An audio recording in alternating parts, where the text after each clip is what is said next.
اعوذ باللہ من الشیطان الرجیم بسم اللہ الرحمن الرحیم اللہم صلی علی محمد وعلی آل محمد کما صلیت علی ابراہیم وعلی آل ابراہیم انک حمید مجید اللہم بارک علی محمد وعلی آل محمد کما بارکت علی ابراہیم وعلی آل ابراہیم انک حمید مجید۔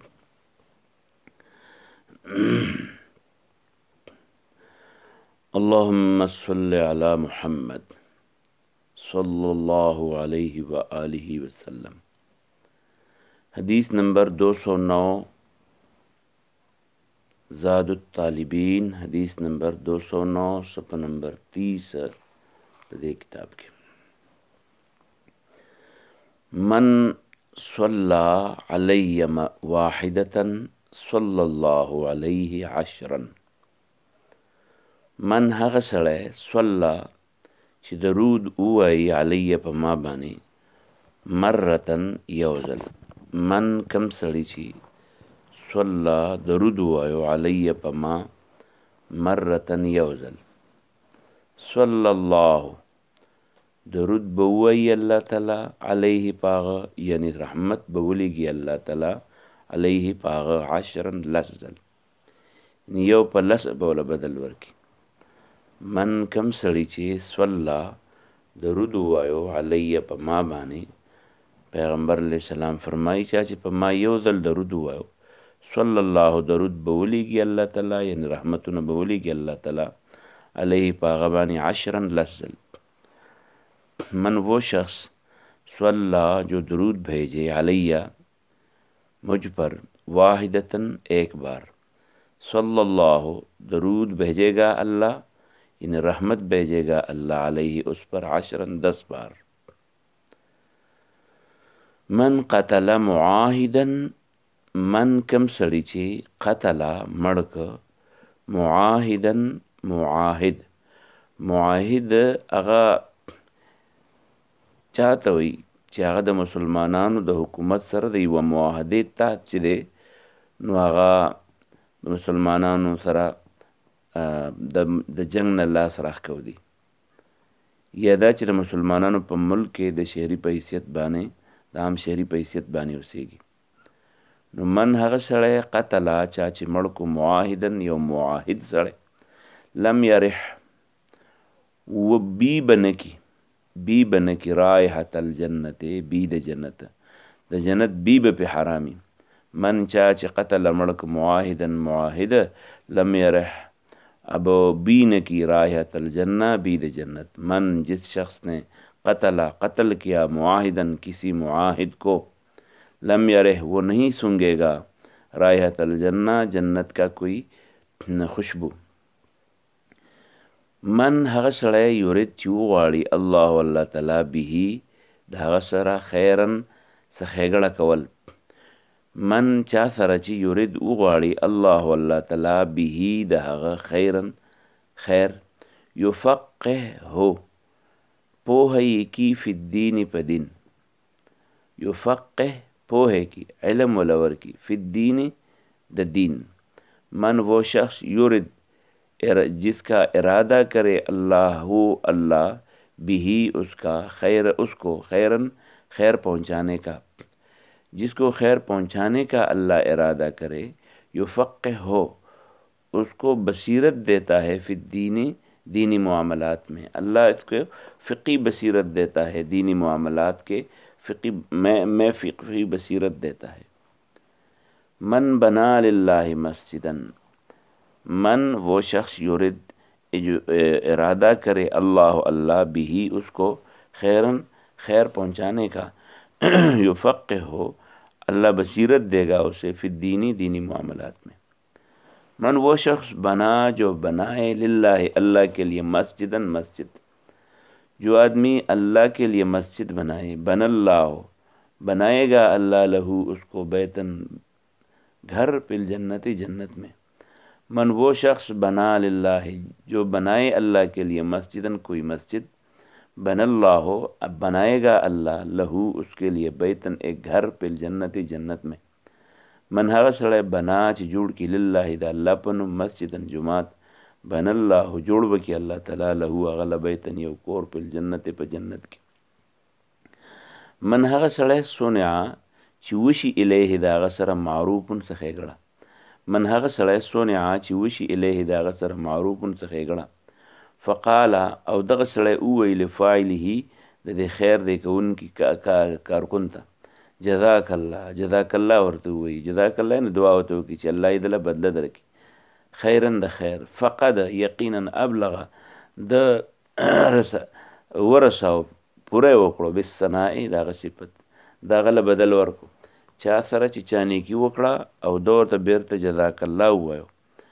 नो दे जज़ाकल्ला दुमर सवाब दे, दुमर ज़्याद द खैर कलिमे होते हुएला ची दे दाग द एहसान बदला वर वगरता वाला।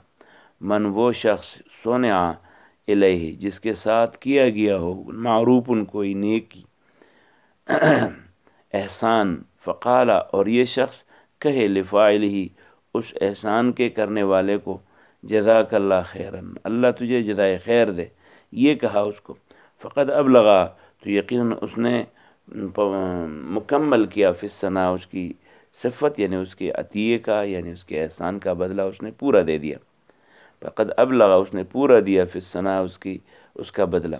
मन वो शख्स सोनिया जिसके साथ किया गया हो, इलैहि उसके साथ, मारूफुन कोई एहसान, फ़क़ाला और ये शख्स कहे लिफ़ाइलिही उसके करने वाले को, जज़ाकल्ला खैरन, अल्लाह तुझे बेहतर सिला दे, ये उसे जवाब दिया। फ़क़द अबलगा तो उसने मुकम्मल किया, फ़िस्सना उसका मुकम्मल दिया उसका एहसान का बदला। मन कम सड़े ची कान ई ज़ा वजहैने द्वस्तर के दो मखे, कम सड़े ची दो मखे, दो मखे मतलब मुनाफ़क़त की। मन कम सड़े ची कान ई ज़ा वजहैने दो मखो वाला, फिर दुनिया पर दुनिया की, कान ई बलहू दर पार यौमल क़यामत क़यामत पौरज, लिसानुन दसी जब मिन नारिन चब दवूरी, कम सड़े ची मुनाफ़क़त न काराली पजल की वही औ कई बला नुकान ई बलहू दर पार यौमल क़यामत क़यामत पौरज बानी, लिसानुन मिन नार दवोर जब बई, दवोर जब बदवूरी। लिहाजा दो मखी केदल ची दे डर बद खुई दे, د خپل ځان د سپایدې د پاره، د خپل ځان د خوشالولو د پاره چاته دسی خپل مخ کاره کول چاره د صحیح مخ نه دی. نو من کم سړی کانه چې ذا وجهین دو مخه فی دنیا په دنیا کې یعنی منافقی کانه ای بلهو د در پاره په اخر په یوم القیامت د قیامت په ورځ باندې شي لسان من نار جب ویولا دور. من وہ شخص کانا جو ہو ذا وجہین دو چہروں والا فی دنیا دنیا میں کانا ہوگا لہو اس کے لیے یوم القیامت قیامت کے دن لسان ایک زبان من نارن آگ کی آگ سے بنا ہوا زبان ہوگا اس کا. من هغه سړی رآ چې ویني عورتن پرده عورت وی هغه ذیته چې د هغې پټول په اعضاو کې دا صحیح دا واجبي او انسان نه غواړي چې دا نورو خلکو ته ښکاره شي دا ورته عیب ښکاري دا ورته نقص ښکاري دقه مراد د عورت دی. زنانه هم چې دی نو دې ته عورت ورته په دې وجه باندې وایي خاتون خانه تن چې دا د دې پټول چې دي نو دا د نورو خلکو نه لازم دي. نو من هغه سړی رآ چې وویني عورتن عورت یعنی د چا د ستر زګونه فسترها او دی لیدونکي پټ که دغه عورت د بل چاته ښکاره نه که بل چاته ردي صفتونه ونه کړه کانه یي به دا د قیامت په ورځ کمن په شان د هغې سړي احیا چې هغه را ژوندی کړي موعودتن هغه ژوندی خښه کړی شوي جنۍ څنګه چې ژوندی خښه کړی شوي جنۍ را ژوندی کي سړی نو دقونه ثواب د هغې ښځې او د هغې سړي دی چې هغه د پردې صاحب وویني او پرده پې راواچوي. من وہ شخص رآ جس نے دیکھا عورتن کسی کی عورت کو فسترہا اور اس کو چھپا لیا کان یہ ہوگا قیامت کے دن کمن اس شخص کی طرح احیا جس نے زندہ کیا موعودتن کسی زندہ درگور شدہ بچی کو. من خزن لسانہ ستر اللہ عورتہ من هغه سړی خزنه چې بند یې کړله لسانه خپله ژبه، په نورو خلکو پسې د خبرو نه یې بنده کړه، د چا د غیبتونو نه یې بنده کړه. ستر الله پټ به کي الله تعالی عورته د ده هغه عورت. ومن چا چې کفه بند که غضبه خپله غصه، چا چې خپله غصه بنده کړه او غصه یې وسکه، کف الله بند به کي الله تعالی عنه د ده نه عذابه عذاب یوم القیامت د قیامت په ورځ. ومن اعتذر الى الله چا چې عذر پیش کو الله ته، قبل الله قبول به کي اللہ تعالی عذره عذر داغا. من وہ شخص خزنہ جس نے محفوظ کیا لسانہ اپنی زبان کو، غیبت سے محفوظ کیا، الزام تراشی سے محفوظ کیا، کسی کے پیٹ پیچھے اس کی برائیاں اور تجسس اور تحسس، یہ محفوظ رکھا اپنی زبان کو، جس نے قابو میں رکھا اپنی زبان کو. من وہ شخص خزنہ جس نے محفوظ کر رکھ لیا یا بند کیا لسان اپنی زبان کو. ستر اللہ اللہ پردہ ڈالے گا عورتہ اس کے عیوب اور خامیوں پر.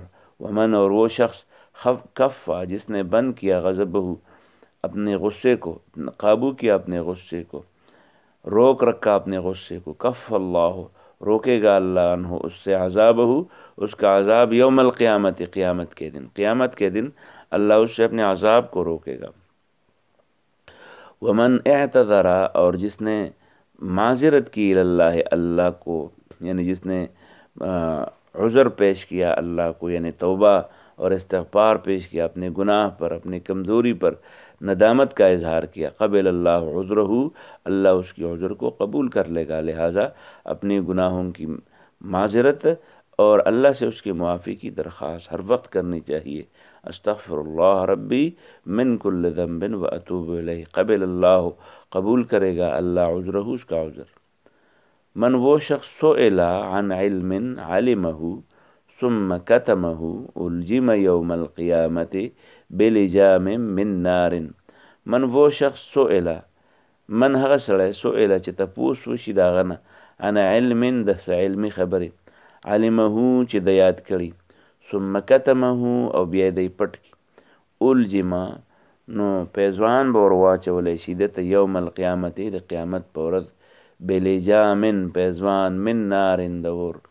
من هغه سړی سئل چې تپوس وشي د هغه نه عن علم د علمي خبرې، علمه چې دی پې پوهېږي، علمه چې دی پې پوهېږي. من هغه سړی سئل چې تپوس وشي د ده نه عن علم د علمي خبرې، علمه چې دی پوهېږي په هغې باندې. او ثم کتمه او دی هغه خبره پټه کی، هغه دینی خبره، هغه د دین سره تعلق لرونکي خبره پټه کی. نو الجما پیزوان به ور واچولی شي ده ته، بلجامن پیزوان من نارن د اور د بدلے په طور باندې. من وہ شخص سئل جس سے پوچھا جائے عن علم کسی علمی مسئلے کے بارے میں، علمہ جسے یہ جانتا ہو، ثم پھر کتمہ وہ اس حقیقت کو چھپائے، الجما لگام ڈالا جائے گا اس کے ناک میں یوم القیامت قیامت کے دن، بلجامن وہ لگام من نارن آگ کی. من وہ شخص سئل جس سے پوچھا جائے عن علم کوئی دینی مسئلہ، علمہ جسے جانتا ہو، ثم کتمہ اور اسے کسی غرض سے چھپائے، الجما تو لگام ڈالا جائے گا اس کے ناک میں یوم القیامت قیامت کے دن، بلجامن وہ لگام من نارن آگ کی. من وقر صاحب بدعت فقد اعان على هدم الاسلام. من هغه سړی وقر چې عزت شروع کی صاحب بدعت دیو بدعتی سړی، دیو بدعتی سړی عزت شروع کی، فقد اعان نو دا اصل کې تعاون کوي د دې سړي سره علی هدم الاسلام د اسلام په نړولو باندې. من وہ شخص وقر جو عزت کرے صاحب بدعت کسی بد عمل آدمی کی، جو شخص کسی بد عمل آدمی کی عزت کرے، فقد احانا تو یقیناً اس نے تعاون کیا اس کا علی ہدم الاسلام اسلام کے ڈھانے میں. من وہ شخص وقرا جو عزت کرے صاحب بدعت کسی بدعتی آدمی کی، فقط اعانہ، اس نے اس آدمی کے ساتھ تعاون کیا علی ہدم الاسلام، اسلام کی بنیادیں ہلانے اور ڈھانے میں، کیونکہ بدعات وہ چیزیں ہیں جو اسلام کی بنیادیں ہلا دیتی ہیں۔ اس لیے کسی بدعتی کی صفت اور اس کی عزت کرنا، یہ صاحب اسلام اور صاحب عزت آدمی کی خو نہیں ہو سکتی۔ اللہ تبارک و تعالی عمل کی توفیق سے نوازے، آمین۔